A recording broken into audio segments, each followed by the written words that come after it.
Four Senate Democrats reached a filibuster threshold on Monday, announcing that they plan to oppose Supreme Court nominee Neil Gorsuch. Also, voters in Las Vegas and North Las Vegas will not have to travel very far to cast their votes in today's city elections. All this and more, you're watching Studio G.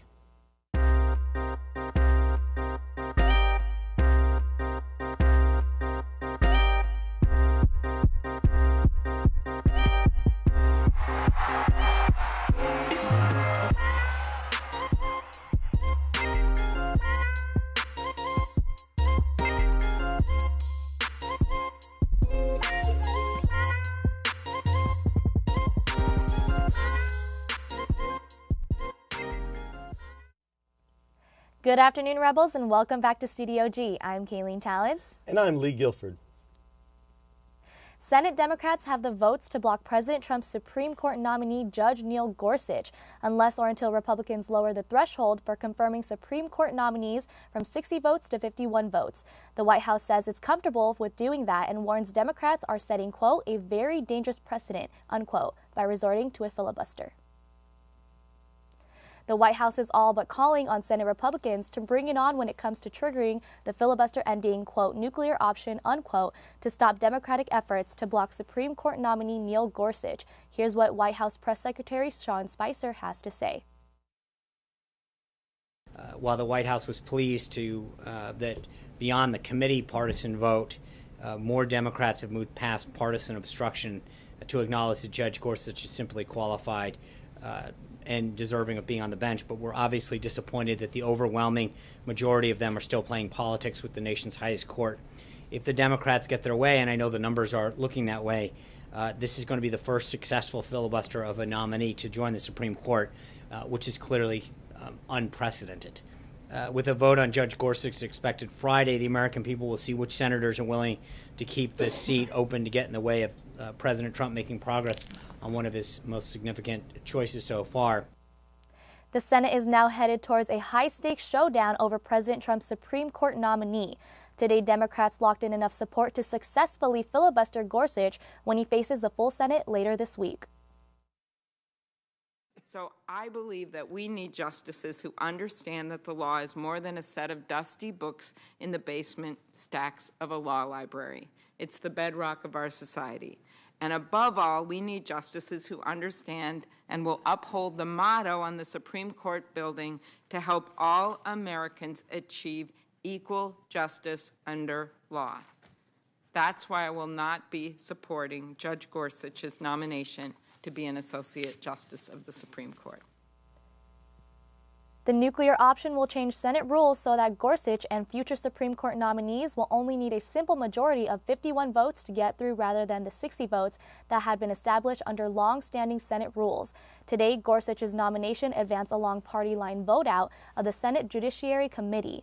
The last step before reaching the Senate floor is giving Democrats the opportunity to sound off on the process.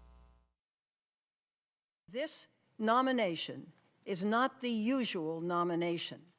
It comes in a different way, and it has proceeded in a way of excessive spending of dark money that in the time I have been on this committee, I have never seen before. The Senate is on a collision course. Sometime in the next 48 to 72 hours, Senate Majority Leader Mitch McConnell will move to change the rules in order to allow a simple majority vote to end debate on Supreme Court nomination of Neil Gorsuch, who will be confirmed soon after. After that, we might all need a drink. On a lighter note, downtown Summerlin hosted New Vista's 13th annual wine walk over the weekend. Let's see what the event had to offer. The nonprofit organization New Vista is back again with their charity event here in Las Vegas. However, participants are trading in their beer cups for a wine glass. New Vista's Wine Walk is one of the many charity events the organization hosts around the community. When they come to a wine walk, they can expect about 15 to 20 different tastings, at least 15 wines, and then some other wild cards possibly. For instance, today we have some live music. We have today a quartet, and then we also have a Haliomano, a Hawaiian trio band. Those involved with the project hope for the Las Vegas community to be aware and to understand the importance of New Vista. New Vista is incredible. New Vista is a way that I personally am able to give back to my community and serve an underserved population within it. There is a huge demand for the members that we serve in this community. We are barely tapping into the need for it as we speak right now, and the more we do events like this, the better we can raise funds so that we can serve that many more. Before New Vista, people with developmental disabilities were institutionalized. They were locked away into very dark places that you wouldn't want anyone. So, I mean, if you truly care about humans and you want them to have the best possible life, why would you lock them away? Give them every opportunity. Yes, their lives are a little different than ours. It needs a little more care, a little more assistance, but they still have dreams. With drinks being served left and right, New Vista will be making a difference in no time. For Studio G, I'm Giselle De Los Reyes. Dawn's parents started the organization in Southern Nevada and hope to continue to spread the message. Their next wine walk will be hosted in Town Square later this month. Now let's take a look at some activities that the City of Las Vegas has to offer for the residents. City of Las Vegas offers adult sand volleyball for everyone that is interested in the sport. For all those volleyball lovers that would like to blow some steam after work, this could be the answer. They provide the co-ed nets and invite teams with recreational to average skill level. Many players enjoy playing in the league because it helps them get their minds off of work. I never got to be part of a team as a kid, so it's kind of nice to be part of a team as an adult. So I run a little volleyball team. I'm the captain. We play 2 out of 3 games every week. We play 2 full sessions, and it's just a fun way to release our stresses from the week and get together with friends, have some drinks, and play some volleyball. The season is a 7-week regular season, 2 matches per night plus single elimination tournament.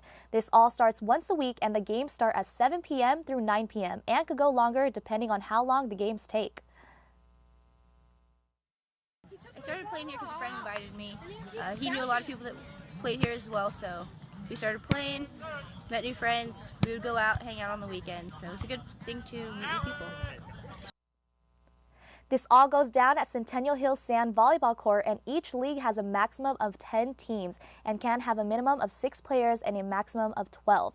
The season runs in the fall and spring. This helps players improve in their skills, but at the same time have fun and enjoy the evening with fellow players. For players who aren't very familiar with volleyball and want to try this might be something they can do on their free time. If anyone is interested in trying out, it's easy. All you have to do is go to cityoflasvegas.com and sign up. After the break, we'll take a look at news around the rest of the country.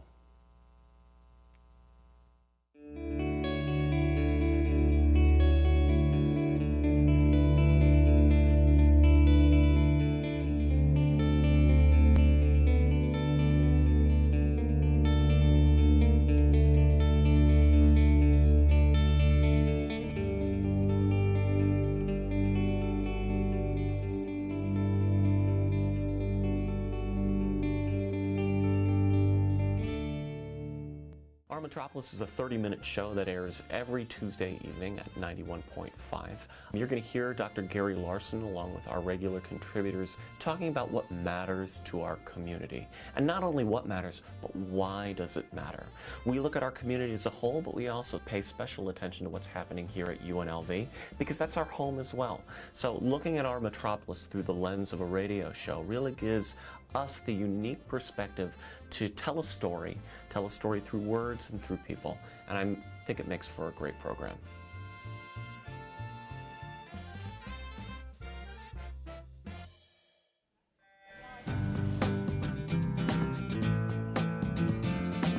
I think we're feeling like excited about the prospects.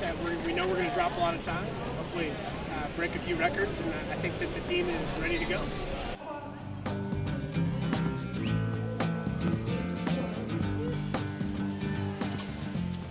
I'm pretty excited. We've done very well as a team this year, and I think coming into Taper, I think we're going to do really well these next few weeks.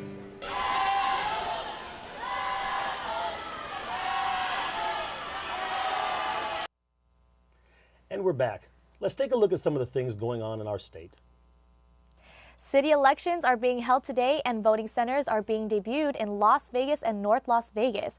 The voting centers are being aimed at allowing easier access for voters in the primary elections. But before both city councils opted for voting centers, voters had to go to an assigned polling location in order to cast their vote.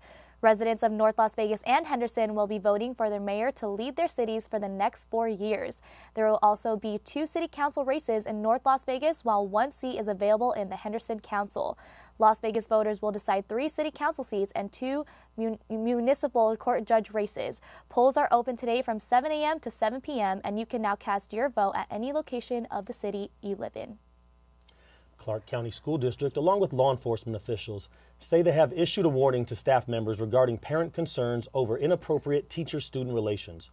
Clark County District Attorney Steve Wolfson delivered a strong message to district employees at a press conference on Monday. He said, quote, "Staff members who engage in such behavior will be prosecuted," end quote. The announcement comes after parents have called on the school district to protect their students.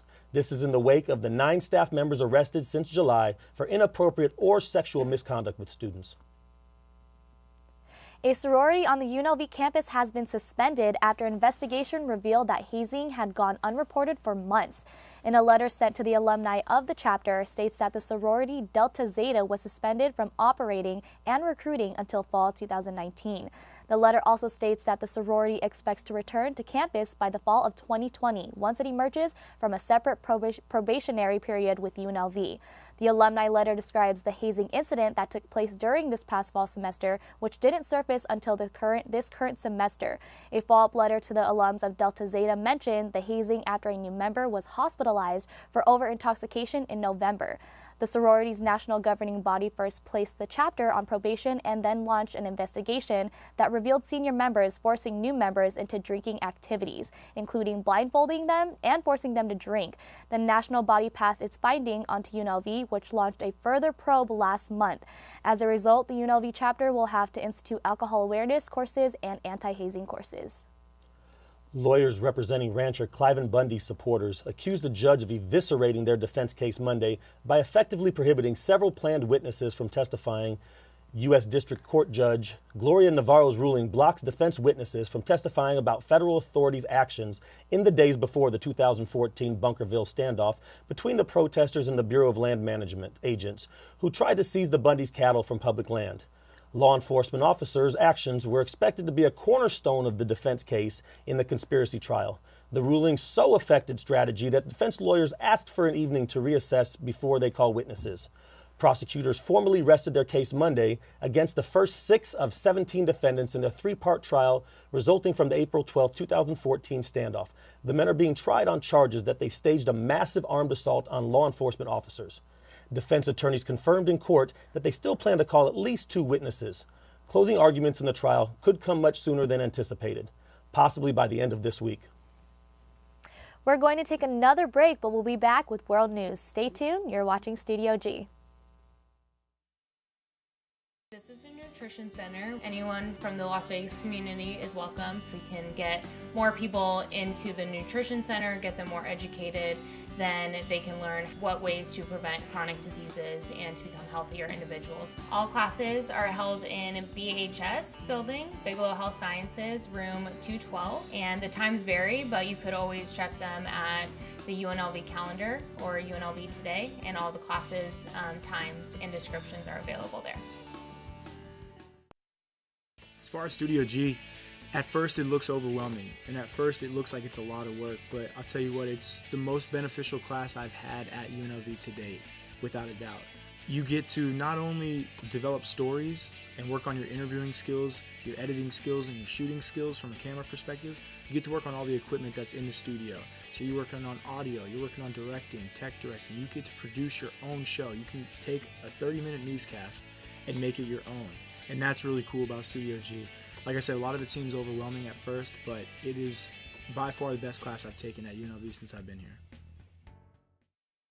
This is a nutrition center. Anyone from the Las Vegas community is welcome. We can get more people into the nutrition center, get them more educated, then they can learn what ways to prevent chronic diseases and to become healthier individuals. All classes are held in BHS building, Bigelow Health Sciences, room 212, and the times vary, but you could always check them at the UNLV calendar or UNLV Today, and all the classes, times, and descriptions are available there. Welcome back to Studio G. Now let's go to Jamie for our world news. Thanks, Lee and Kayleen. I'm Jamie Poole, and I have your world news for today. Rescuers in southern Colombia were scrambling Sunday to reach more than 100 people who are missing after devastating mudslides tore through entire communities. Hundreds are reported dead after violent rains Friday night caused 3 rivers to overflow, sending a torrent of mud surging through the city. Reports of the exact number of those killed in the area may vary, but the Colombian military said at least 254 are dead and around 400 more are injured. However, the Red Cross reports 234 deaths, but said that 158 people were missing. President Juan Manuel Santos has declared a state of emergency and put the death toll at 254, but told reporters on the scene that the number could climb.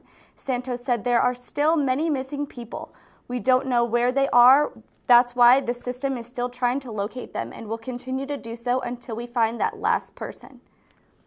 All those arrested in connection with last month's terror attack on Westminster Bridge and the UK Parliament have been released with no further action, according to London's Metropolitan Police on Saturday. A 30-year-old man previously arrested in Birmingham on suspicion of preparation of terrorist acts was also freed Saturday. In addition, 11 others who were previously arrested in connection with the attack investigation have all been released with no further action. The attacker, 52-year-old Khalid Massoud, was shot dead by police firearms at the scene of the March 22nd incident. 4 people died and dozens were injured in the attack as Massoud plowed through pedestrians on Westminster Bridge before fatally stabbing a police officer who was guarding the Houses of Parliament. The entire episode lasted 82 seconds.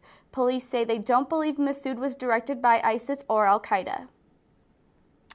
No long beards, no veils in public and places, and no homeschooling. China is intensifying its crackdown against what it deems religious extremism in far west province of Jiangnan, which is home to 10 million Muslims. The latest measures outlined in a sweeping new anti-extremism legislation take effect Saturday. This comes on the heels of a series of steps to increase surveillance in the region that include the surrender of passports and mandatory GPS trackers in cars. The new legislation prohibits things like advocating or propagating extremist thoughts, deliberately interfering or harming the implementation of family planning policies, and rejecting or refusing state products and services that include radio and television programming. China has become concerned as hundreds of people have been killed in Jiangnan in recent years, and the government describes the perpetrators as terrorists inspired by religious extremism. At least one protester is dead in Paraguay's capital after demonstrators stormed the congressional building and set it on fire Friday night, according to the country's national police. The protesters were enraged by recent changes to Senate rules that would allow President Horacio Cartes to seek re-election. Paraguay's 1992 constitution limits presidents to 1 term. Some demonstrators vandalized offices and hallways throughout the congressional building as flames spread through the structure. Police vehicles were also targeted. Firefighters rushed to the scene while riot police showed up with water tanks. Police fired rubber bullets at some of the protesters.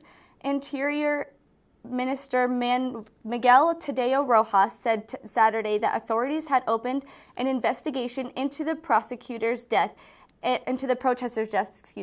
have detained 1 police officer in the killing. Dozens of people, including at least 10 children, have been killed in what is suspected to be one of the deadliest chemical attacks in Syria in years. Airstrikes hit the rebel-held city of Khan Sheikhoun on Tuesday morning, giving off a poisonous gas, according to an activist with the Aleppo Medical Center. The attack, which has been blamed on the Syrian regime by activists and condemned by international leaders, has reportedly left hundreds injured. A doctor in a hospital close to Khan Sheikhoun told CNN around 7:30 a.m. about 125 injuries arrived to our hospital. 25 of them were already dead. The nature of the substance has not been officially confirmed, and it is unclear if the planes involved were Syrian. That's it for news around the world. Now let's take a look at the weather. Good afternoon, Las Vegas. I'm Jessica Vargas. Let's take a look at our temperatures for the day. We're at 63 degrees, high 72, low 52. It's mostly sunny outside. We are getting some winds from the north at 8 miles per hour, but it's not too bad. As for the picture of the day here is from Miami, Florida. They're at 82 degrees today. It's looking like a beautiful day. They can spend the day out at the beach and get a nice tan to get ready for that summer. Now, as for a 5-day forecast, it's mostly sunny for tomorrow at 78 degrees, Thursday 86, and then we're going to start dropping down this weekend. So it'll be 81 degrees, 72, and then we're going to go down to 68. Our lowest will be 50. That would be on Saturday. As for the valley here, we're at 62 degrees Centennial, Las Vegas 63, Henderson 64. So Boulder City will be the highest at 68, and our lowest will be Summerlin. As for today at UNLV, we have 62 degrees, mostly sunny, wind speeds at 8 miles per hour, humidity is at 16%. For all the students, you could take the time before your classes to be at Paida Plaza and do your homework. As for tonight, we're at 52 degrees, clear skies, wind speeds at 6 miles per hour, humidity is at 23%. Now this year, we have scattered severe storms that will fire up parts of Oklahoma, southeast Kansas, southern Missouri, and northwest Arkansas by the afternoon. Large hail, damaging winds, and perhaps a tornado is possible. As for our national forecast here, it looks like Kansas City and Denver, we're having a lot of rain. As for we are getting a lot of snow down in Salt Lake City. And that's it for your national forecast for today. After the break, we'll get an up-close look at the Academy of Country Music Awards from one of your own reporters. We'll be right back.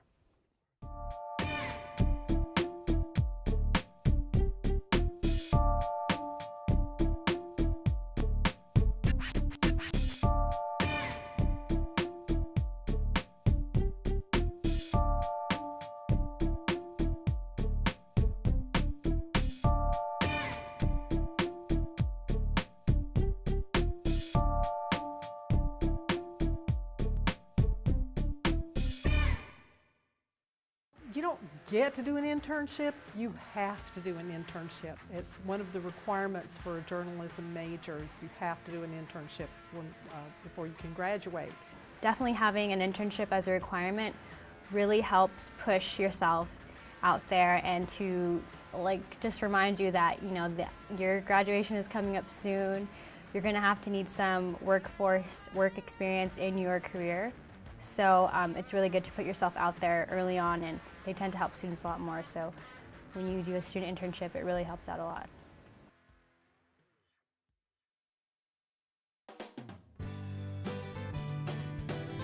Your community's farmers market.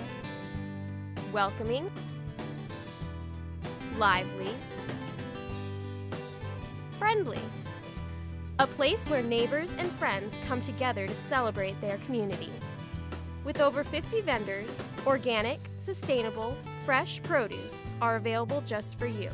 Support and buy local at Fresh 52. And we're back, Rebels. Thanks for sticking with us.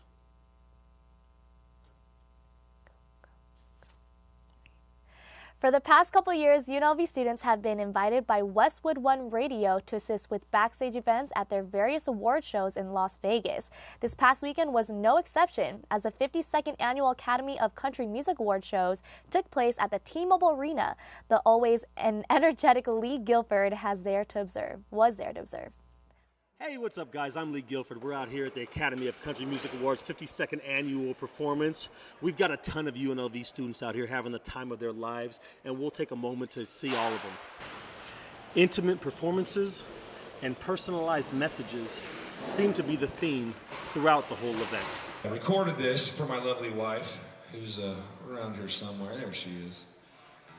But a lot of us idiots out there are very lucky to find an amazing woman to show you the bigger picture and make you a better person. So this song is my favorite one I've ever recorded. It's called God Made a Woman.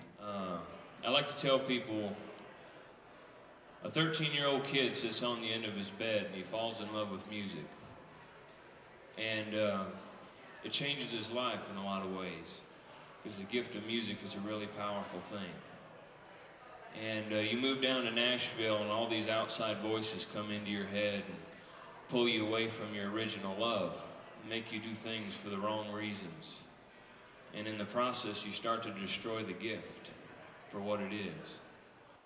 All of the shows, the live music, and everything else, KUNV students have really been blessed to be a part of this fantastic event. How you look even better in the morning, wrapped up laying in my bed. How I did it, just don't get it. I look at you and just shake my head. Energetic, exciting, overwhelming. On behalf of Studio G, I'm Lee Guilford. That looked like another awesome opportunity for my fellow UNLV students. The next opportunity for UNLV students to be involved with an award show will be the Billboard Music Awards in March. For more information, contact the KUNV radio station.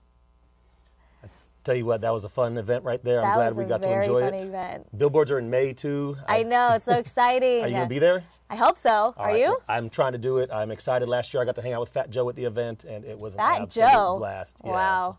It's crazy. I mean, all these events have just been the absolute blast. So the NHL is backing out of the Winter Olympics for the first time since 1998. Albania Guido has more. The National Hockey League announced Monday that it will not participate in the 2018 Pyeongchang Olympics. The NHL released this statement, stating the matter is officially closed and there will be no disruption to the 2017-2018 NHL season for the purposes of accommodating Olympic participation by some NHL players. NHL Commissioner Gary Bettman repeatedly said in the past several months that the owners were against Olympic participation for a variety of reasons, the main one being the 17-day break in the schedule required in February, a time when the National Football League season has ended and Major League Baseball has yet to begin. The NHL conducted polls in both Canada and the United States to determine if fans were in favor of the league taking the break in February to allow players to compete in the Olympics. In the U.S., 73% said they were not in favor, and in Canada, 53% were against the break. Players and hockey fans took to Twitter to voice their frustration over the decision. Many fans took the meme route, while New York Rangers goaltender Henrik Lundqvist expressed that not participating was a wasted opportunity. Defenseman Marc-Edouard Vlasic of the San Jose Sharks tweeted the 2018 Olympics logo in support of going back for another gold medal. Vlasic won gold with Team Canada at the 2014 Winter Olympics. For Studio G, I'm Albania Guido. Hopefully this decision won't affect the future of the Golden Knights here in Las Vegas. This could benefit the players by allowing them more time to practice and avoiding potential injuries.